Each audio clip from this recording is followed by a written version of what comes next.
같이 묵상하실 말씀은 시편 제6편 1절에서 10절입니다. 구약 성경 806페이지에 있습니다. 시편 제6편 1절에서 마지막 10절까지 말씀 보겠습니다.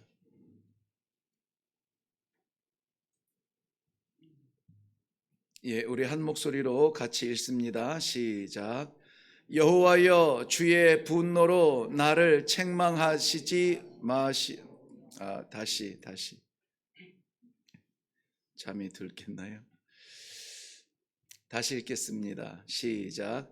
여호와여, 주의 분노로 나를 책망하지 마시오며 주의 진노로 나를 징계하지 마옵소서.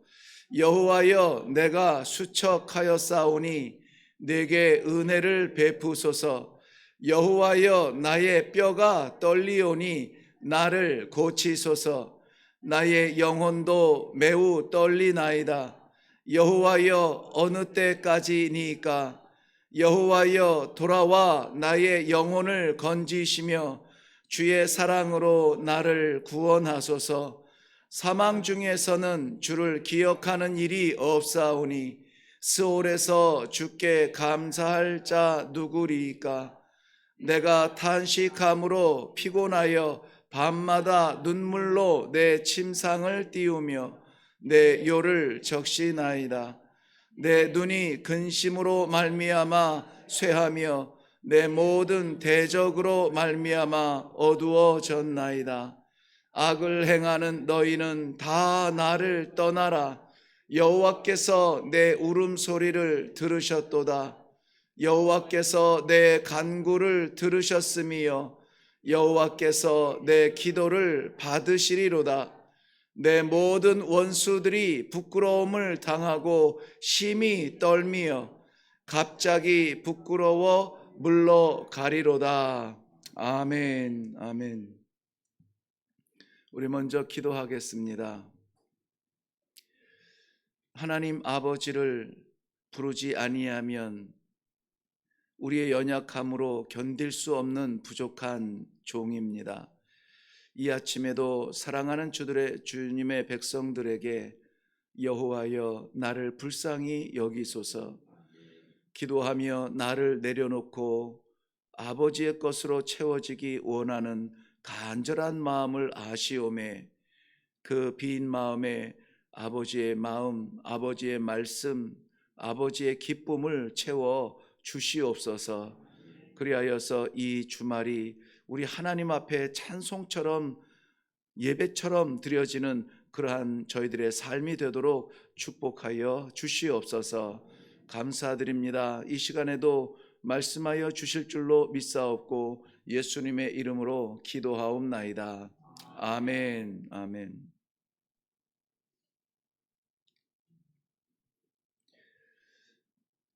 새벽 예배 혹은 새벽 기도회 이렇게 부릅니다. 새벽에 우리가 기어이 단잠을 깨트리고 박차고 일어나 주의 전에 올라오는 것은 대체로는 기도의 제목들이 있기 때문입니다. 그리고 하나님의 말씀 받고 기도하지 않으면 무언가 좀 채워지지 않는, 심지어는 염려가 되는 그러한 우리의 습관이기도 할 것입니다. 그런데 이 시간에 오늘 하나님께서 시편 6편 전체를 통하여서 우리들에게 주시는 말씀은 성도의 기도는 헛되지 않다는 것입니다. 성도의 기도는 공허하지 않아요. 공허하다, 헛되다 똑같은 말인데요. 아무것도 없이 텅 비었다, 이것을 공허하다 이렇게 말합니다. 또 실속이 없이 헛된 것으로 채워진 것도 공허하다고 말합니다. 그러므로 우리 성도들의 기도는 결코 공허하지 않습니다. 허황된 외침이 아니라는 말씀입니다. 야고보서 5장 16절 하반절 말씀에는 의인의 간구는 역사하는 힘이 많으니라. 의인의 간구는 역사하는 힘이 많으니라 그랬습니다. 그러므로 응답받는 그러한 기도를 하기 위하여서는 우리가 의인의 형태라도 갖추고 기도할 때에 하나님께서 상관하시고 들으시지 않겠는가. 본문에서 나타나는 기도의 역사는 결론적으로 10절 말씀에 나오게 되는데요. 내 모든 원수들이 부끄러움을 당하고 갑자기 부끄러워 물러가리로다. 내 모든 원수들, 여기에서는 이 다윗을 둘러싸고 있는 그런 육신적인 적들도 포함이 되겠지만 그의 시험이 되는 사람들도 되겠지만 본문 배경을 보면은 그 주변에서 다윗을 시험하는 사람의 이야기는 아닙니다. 내 모든 원수들이라고 하는 것은 내 약점을 너무나 잘 아는 사탄의 그러한 이름을 원수라고 하고 있고요. 다윗뿐만이 아니라 성도들에게도 그 모든 약점을 너무나 잘 알기 때문에 심지어는 우리의 온유함도 약점이 되고 우리의 강건함도 약점이 되고 이 모든 약점을 잘 알기 때문에 원수가 아니라 원수들이라는 복수를 썼는데요. 사방에서 우리를 넘어뜨리고 우리의 믿음을 무력하게 만들기 위한 원수들이 둘러싸고 있음을 우리는 인식해야만 합니다. 그런데 기도하는 의인의 기도는 이러한 원수들조차 부끄러워 물러가고 쫓겨가고 도망간다라고 하는 것이 오늘 우리가 간절히 바라며 기도하는 기도의 제목이어야 되고 또한 결론이어야 될 줄로 믿습니다. 원수들이 다 물러간 그 자리는 누가 남냐면 나와 하나님만 남아요.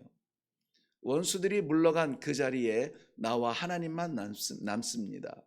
이것은 새로운 에덴의 회복이고 성도들의 최종적 종점이기도 합니다. 아무런 의심도 아무런 불편함도 없이 그저 아버지 앞에서 찬양할 영광만 보이며 찬양하지 않으면 견딜 수 없는, 아니 그때는 견디고 자시고 할 게 없죠. 그저 보좌 앞에서 영원토록 찬송하는 우리만 있을 것인데요. 그 자리에 이르기까지는 여전히 우리를 둘러싸고 있는 원수들이 있다는 것입니다. 그렇다면 우리의 마음을 미약하게 하고 우리의 삶을 떨게 하는 이 원수들을 쫓아내는 그러한 방법이 무엇이 있겠는가? 기도의 능력이라는 것입니다. 오늘 저는 말씀의 제목을 기도의 능력이라, 우리가 너무나 익히 알고 있는 그 제목으로 말씀의 제목을 삼았습니다. 오늘 본문 말씀은 모든 원수들이 물러가고 아무쪼록 하나님과 나만 남는 그러한 기도의 자리, 그러한 기도의 능력을 맛보기 원하는 다윗의 기도시입니다. 원수가 아니라 하나님과 동행하시기를 바랍니다. 내 삶의 구석구석 내 마음을 흔드는 나의 약점을 아는 사탄의 조롱거리가 아니라 우리 하나님 앞에 자랑거리가 되는 귀한 성도들이 되시기를 바라고요. 그러한 능력을 얻기 위해서, 그러한 삶을 살기 위하여서 우리는 기도할 수밖에 없습니다. 다윗의 기도는 이렇게 시작합니다. 1절 말씀 보면 여호와여 주의 분노로 나를 책망하지 마시오며 주의 진노로 나를 징계하지 마옵소서. 다윗이에요. 지금 다윗이 기도하는데 왜 여호와여 나를 책망하지 마시고 나를 징계하지 마옵소서라고 기도합니까? 책망할 일이 있고 징계할 일이 있기 때문에 그렇습니다. 오늘 본문의 배경은 사무엘하 12장에 나오는 그 상황을 배경으로 하고 있습니다. 다윗을 책망하는 나단 선지자의 방문이죠. 불륜의 여인을 지키기 위해서, 차지하기 위하여서 사랑하는 충성된 그러한 자기의 충신 부하를 죽음의 자리로 내몰았던 다윗, 믿어지시기나 합니까? 이 내용이 믿을 수 없는 거예요. 왜냐하면 이 부하는, 이 우리아라고 하는 부하는 많은 군인 중에 하나가 아니에요. 뿐만이 아니라 이 다윗에게는, 다윗의 이야기를 우리가 어디를 펼쳐보아도 다윗의 곁에서 모사가 되고 다윗의 곁에서 이 정치적인 도움을 주려 했던 그 수많은 신하들의 이야기는 거의 나오지 않습니다. 다윗의 곁에서 그에게 힘을 주었던 사람들, 끝까지 다윗의 마음에 위로가 되었던 사람들은 그와 함께 전장을 누렸던 그러한 30명의 용사들, 그리고 그 목숨을 바쳐서 전장에서 함께 싸웠던 그러한 군인들이에요. 다윗은 정말 군인 정신으로 이 자리까지 올라왔던 그러한 사람이에요. 사울은 천천히요, 다윗은 만만이라는 것은 전쟁의 이야기입니다. 숱한 전쟁을 통하여서 생명을 나누었던 그 부하 중에 내 곁에서 날아오는 화살에 자기의 방패를 들이밀었던 그러한 부하의 이야기인 것입니다. 그런데 여인 때문에 이 사랑하는 충신 우리아를 죽게 한 다윗, 그 다윗 왕을 하나님께서는 책망하시는 것입니다. 나단 선지자는 예를 들어서 한 성에 두 사람이 있는데 한 사람은 소가 많고 한 사람은 오직 한 마리 암양이 있는데, 많은 소를 가진 사람 집에 어느 날 손님이 찾아와서 그를 대접하여야 되겠는데 자기의 양과 소는 귀하고 귀한 줄로 알아서 그 한 마리 암양밖에 없는 그것을 빼앗아서 손님을 대접하였다. 그랬더니 다윗은 자기의 통치 아래 이러한 일이 일어날 수 있었다는 것에 대한 분노를 합니다.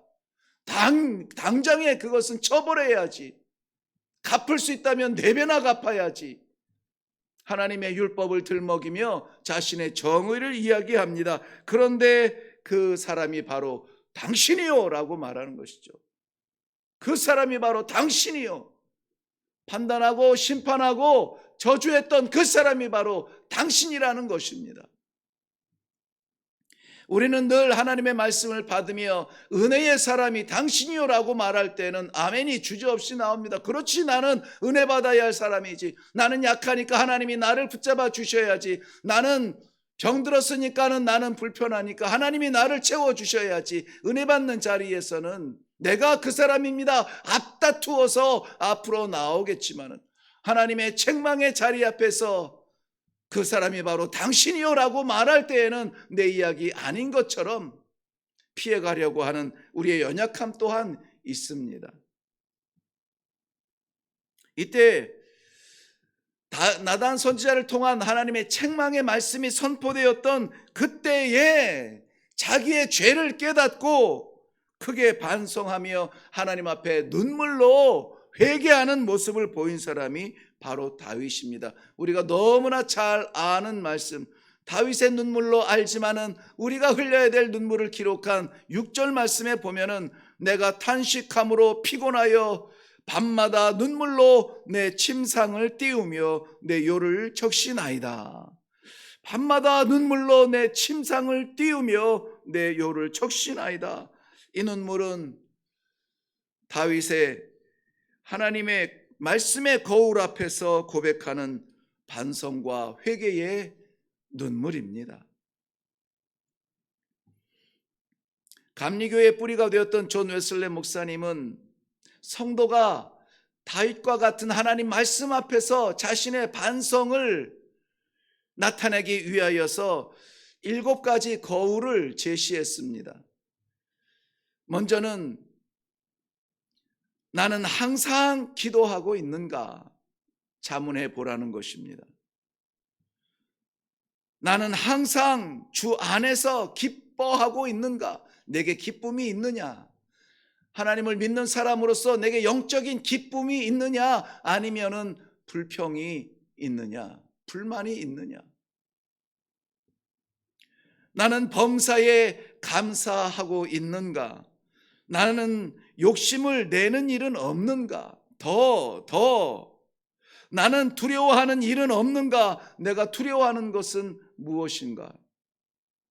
나는 하나님의 사랑을 느끼고 있는가? 내게 하나님의 사랑이 있느냐 없느냐가 아니에요. 하나님의 사랑은 구원받은 백성들을 떠나지 아니하시는, 내주하여 주시는 하나님인데 그 사랑을 느끼고 있느냐 하는 거예요. 나는 말에나 행동에서 하나님을 기쁘시게 하고 살아가는가? 이 7가지를 들여다보면서 우리 성도들의 미약한 부분에 반성이 날마다 이루어져야 된다라고 제시해주고 있습니다. 다윗도 여지없이 넘어졌습니다. 그런데 존 웨슬레가 뒤늦게 정리해 놓은 이 7가지 거울에 하나도 속함이 없었습니다. 범죄의 현장에는 말이죠. 사랑하는 성도 여러분, 다윗뿐만이 아니라 그 믿음의 모델 같은 다윗, 예수의 그림자라고까지 말하는 이 다윗도 넘어집니다. 우리도 넘어집니다. 그런데 오늘 하나님께서 그 넘어진 자리에서 일어날 수 있도록 힘을 주는 것은 무엇입니까? 기도의 능력이라는 것이에요. 하나님의 말씀을 들을 때에 반성의 양심이 시작이 되어지고 두근두근 거림으로 말미암아 불꽃 같은 눈동자로 나를 들여다보시는 그 하나님 아버지 앞에 깨닫게 되고 반성하게 되고 회개하게 되는 것입니다. 선지자 나단은 자신의 윤리적 평가를 하지 않았습니다. 하나님의 말씀을 전달했을 뿐입니다. 전달된 하나님의 말씀 앞에서 복받은 다윗은 자신을 깨닫습니다. 선지자를 통한 하나님의 질책은 사랑하는 다윗을 치유하시기 위한 하나님의 사랑의 음성이었습니다.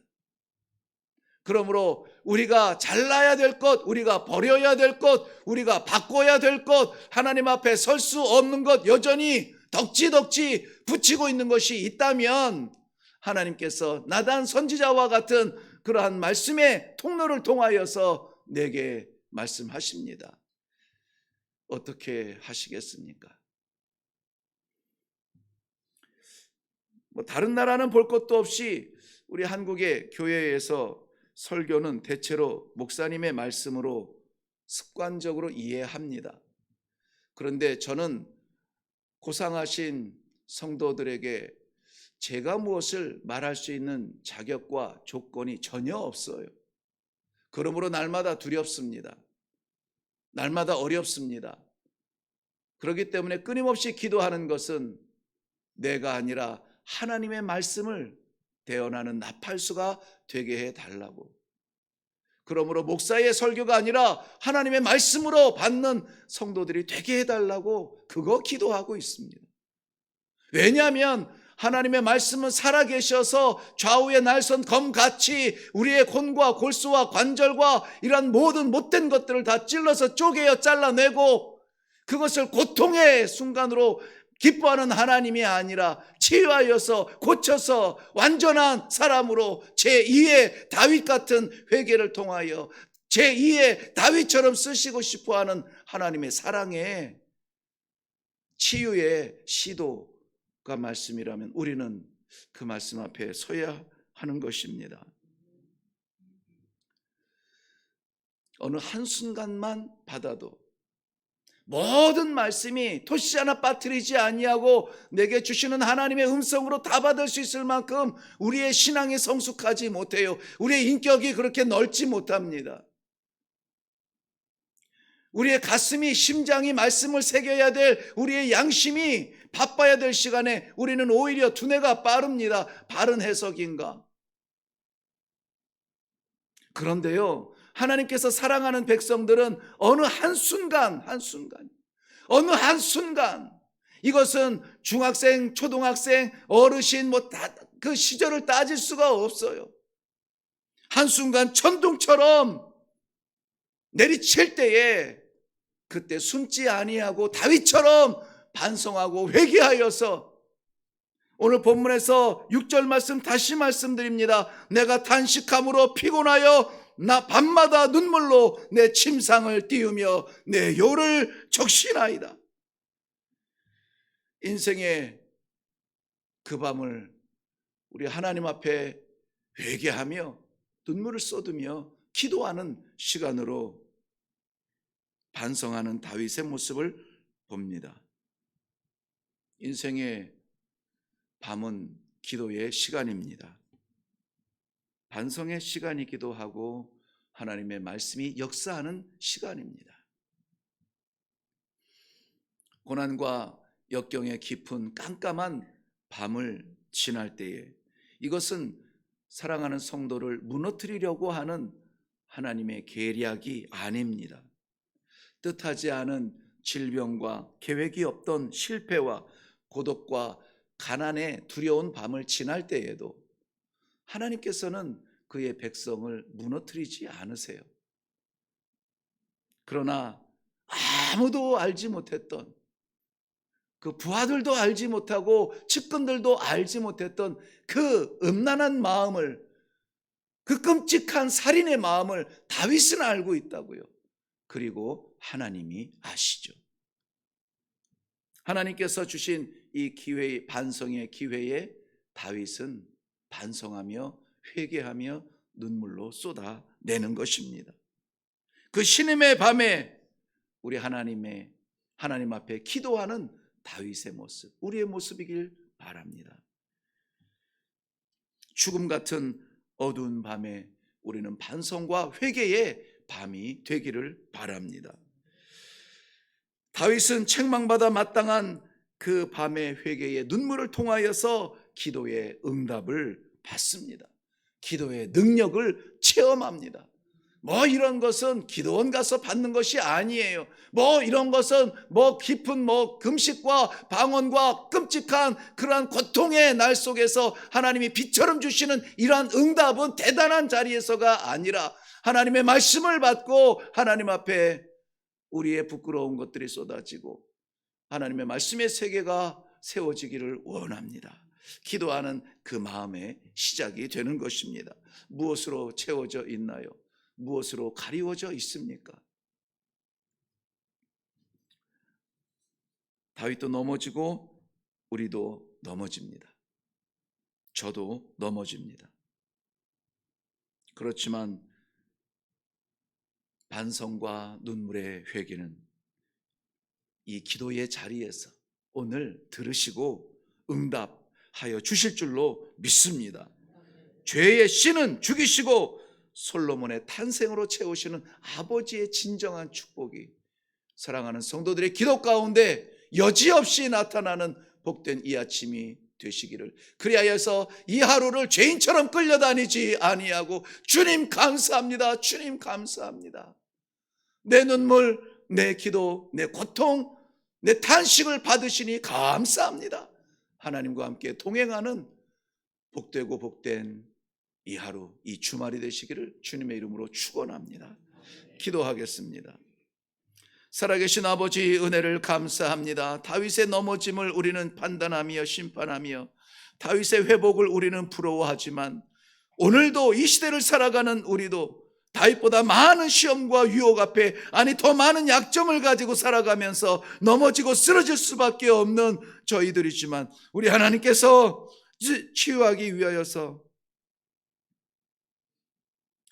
이 시간도 불러주시고 기도하게 하시니 감사합니다. 주의 백성들의 반성과 회개를 받으시고 씻어주시어서 죄의 씨앗이 떨어져 나가는 고통을 당할지라도 아무쪼록 우리 하나님께서 주시는 솔로몬의 소망을 받는 귀한 이 시대의 다윗들이 다 되게 하여 주시옵소서. 감사드리며 예수님의 이름으로 기도하옵나이다. 아멘. 네, 오늘 저희는 기도의 능력에 대해서 말씀을 받았습니다. 아무쪼록 우리가 기도하는 것 공허하다 여기지 마시고 살아계신 하나님께서 내 기도, 내 소리, 내 울음 들으시고 받으셔서 우리의 원수들은 물러가고 쫓겨가고 하나님과 나 하나님 앞에 살아가는 나의 삶의 예배가 되게 하여 주시옵소서. 가는 곳마다 내 인생 아니라 하나님께서 살리신 그 영원한 생명, 영생을 살아가는 성도의 삶이 되도록 축복하여 주시옵소서. 기도하며 내려가시기를 바라겠습니다. 우리 훈련 받는 이 첫 주간을 오늘 우리 최이동 전도사님, 그 사모님이 오늘 첫 주간을 마무리하는 날인데 이 첫 주간에 놀라운 하나님의 분명한 음성을 듣게 하시고 선교사로 거듭나는 축복이 있게 하여 주시옵소서. 기도해 주시고 우리 일의 가족 캠프를 위해서도 기도해 주시면 고맙겠습니다. 우리 다 같이 기도하시며 내려가겠습니다.